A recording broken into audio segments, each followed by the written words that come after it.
Col Douglas Macgregor, just wanted to ask you, based on your last comments about negotiations, that is obviously part of the Russian strategy. It's the linchpin of the Russian strategy to advance, to inflict damage on the Ukrainian military while negotiating in order to affect what's been taking place at the table, because there have really been no negotiations for the last year that have had any effect at all. So now we're starting to see some movement. I think Vladimir Zelensky has said publicly that Ukraine does not wish to join NATO. I guess my question is, do you think, I mean, you have sources all around the region, do you think Zelensky even has the ability to negotiate, given the different forces in Ukrainian politics, the hardline forces, the US? And how do you see the negotiations shaping up when the US is so, at least at this point, when the Biden administration is so hostile and determined to escalate? Well, let's be frank. Zelensky right now has better press than Mother Teresa. So he's reluctant to give that up. And he's become a rock star to the West, pretending to be a lot of things that he's not, but it's worked very well for him. He has always been in danger of some of the hardliners, the radicals that control, frankly, the SBU, the equivalent of the secret police inside Ukraine, as well as the military, of being assassinated himself if he went too far.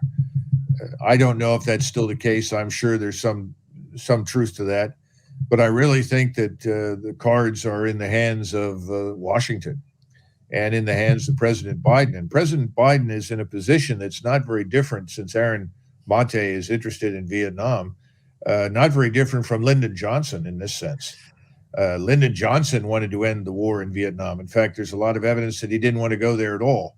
But it didn't make any difference, because he was afraid that if he didn't do those things, that he would be outed as soft on communism and a friend of the Reds and so forth. And so Johnson found it impossible to simply cut his losses and get out, which was the right thing to do in 1968, 69. All the generals privately said, this is a waste of time. We're not going to win it. Let's go. He didn't do it. And obviously he didn't run for re-election. I think Biden's in a similar position right now. If he's got the Uni-Party out there depicting him as feckless, weak, incompetent, incapable. If he were to simply say, all right, Mr. Z, the show's over, sign on the dotted line, we'll back you, we'll help you rebuild, et cetera, et cetera, et cetera. I think he can't do that. I think he should, but I don't think he can.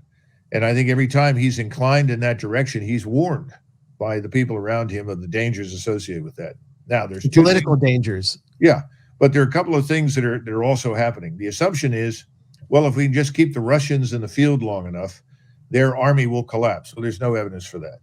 If we can just keep them in the field long enough, the population at home will say, bring them back, and this is bad. There's no evidence for that right now. But there is a lot of evidence that our position economically is going to continue to weaken. You had Mohammed El Arian just the other day, who said 100 basis point increase in the interest rates, in other words, a 1% rise, could send the American economy into a recession, a deep recession, maybe something worse.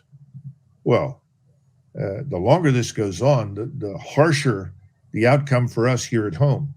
You know that gasoline prices, like so many things, are lagging indicators. So the real problems have not even struck yet. So if you look at the prices of food, energy, metals, these kinds of commodities, then add to that the enormous sovereign national debt that we have to service, and the unambiguous requirement to increase interest rates and deal with inflation that is ostensibly dangerous to the economy. The question is, how long before we fall apart? How long before we simply can't go on? I mean, I'm always reminded of the question that used to come up in graduate school, and then subsequently when I was teaching. When did the British leave India? Well, the British did not leave India when they should have, when it made sense to do so, when it was strategically advisable. They left India when their debt to GDP ratio was 240% after World War II in 1947. That's when they left because they were broke. I suspect that we'll have something similar to that here in the United States. That will be a game changer. But all the expectations of imminent failure in Russia, I think, are ridiculous. I don't see any of that. And I think they'll stay the course. It's vital. It's a vital strategic interest for them. It isn't for us. It never has been. That's the problem.